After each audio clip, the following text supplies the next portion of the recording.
fine meal and wine, which is a damn sight more than I hear from you, High Church. General Gates arrived with his army half an hour ago. He's in the front room and in no good mood. Bring him here, Alex. Sir. Be honest and call yourself what you are. A Presbyterian, Mr. Knox. Mr. Barclay, it appears we do nothing but impose on you. How so? General Gates has just arrived. Ah, and may I introduce him, my colleague, General Gates. Ah. Welcome, sir. Have you eaten? Enough.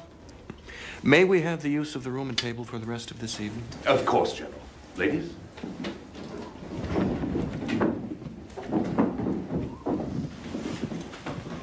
Sit down, General. Have a glass of wine. Be seated, gentlemen. It is late, but perhaps not too late.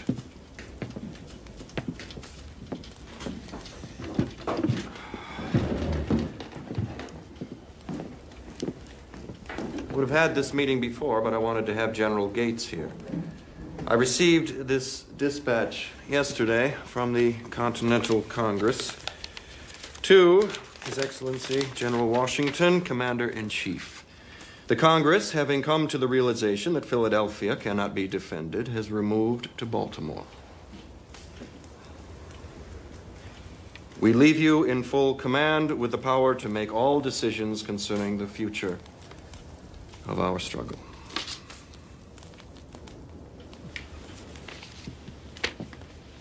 So it is, gentlemen. We became a nation on the 4th of July 6 months ago. We held our 3 largest cities, Boston, New York, and Philadelphia. Since then, we have lost New York. Congress has fled from Philadelphia because we cannot defend it. We have lost every battle, and out of our great army, only a handful remain. The British have written us off. At this very moment, they are contriving the terms of our surrender, waiting for the Delaware River to freeze over so that they may walk across it and present us with those terms. You have stated the situation, sir, quite clearly. Very well. Preserve your opinions, gentlemen. Hear me out. Across the river, 10 miles downstream, is the village of Trenton. It is held by 1,200 Hessians with Rahl in command. They have food, warm clothing, blankets, tents, cannons, muskets, ammunition, in short, everything we need. In 4 days, it will be Christmas. There will be a great deal of feasting and a great deal of drinking by the Hessians that day and night. I propose that on the eve of December 25th, we cross the river, march on Trenton, and attack the Hessians before dawn. And if God is with us, we'll take the whole lot of them.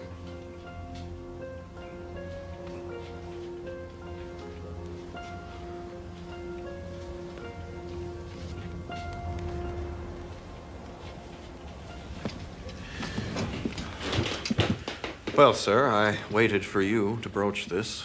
What do you think? You would not wish to know, sir. Then you have objections. Many. Would you specify them? Gladly. Firstly, my dear sir, in order to attack, one needs an army. You do not have an army.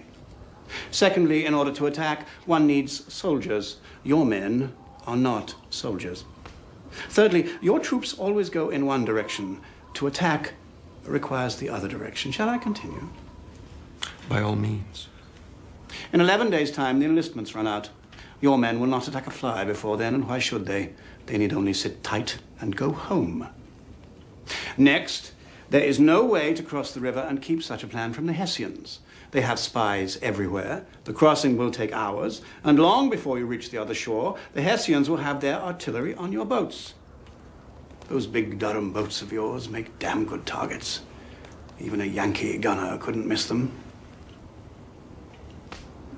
And finally, you will not defeat Hessians. They are European soldiers. The most disciplined, the most rigorously trained, the best soldiers on earth, and you bloody well know that. Why, their superiority... Their superiority will be their undoing. Oh, my dear sir, please. Their training has not prepared them for an attack of this nature. They will be roused from their beds, and we will not give them time to achieve the formations with which they are comfortable. I fear for your sanity, General. I fear that you are no longer fit for command. How dare you! No, sir, how dare you! I am sick to death of your looking down that long nose of yours, and equally sick of the pretense of military competence that you and your colonial cronies display. You are no soldiers. And you, sir, are a damned poor leader. You can't face defeat, and so you seek annihilation. Have you finished? Surrender. This revolution is over. So we surrender. We weigh the pros and cons, and reason prevails. But you see, sir, I am an unreasonable man as well as a poor soldier. But you are right. My men are not soldiers. They are lads. 16, 17, 18. They run away. They fear the Hessians as they fear death. All this is true. Yet, they have put their trust in me. They could have deserted. Thousands have, but these lads have not. They remain with me. And I, not you, General Gates, I command this army, and if I, a bumbling Virginia farmer, should decide to lead them into hell, they will follow me into hell. Now you hear me, and you hear me well. You will ride out of my camp. You are not to discuss what has occurred here tonight, not with your staff, not with your men. Put your pistol on him, Alex, and go with him. See him onto his horse and out of this camp. And if he tries to take his men with him, shoot him. You would not dare. Try me, General Gates. Only try me.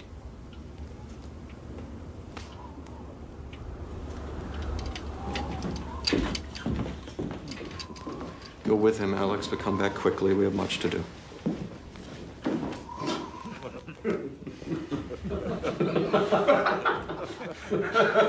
This is not a matter for amusement, gentlemen. Damn well it's not. Gates is right. If the Hessians get wind of this and catch those darn boats in the river, we'll all swim to hell. Damn well said. Now, listen to me, all of you. We have but a few days to prepare for something we have never done before. Begging your pardon, sir, but we have fought before. We have defended ourselves against their attacks and been defeated. On Christmas Day, for the first time, we attack them.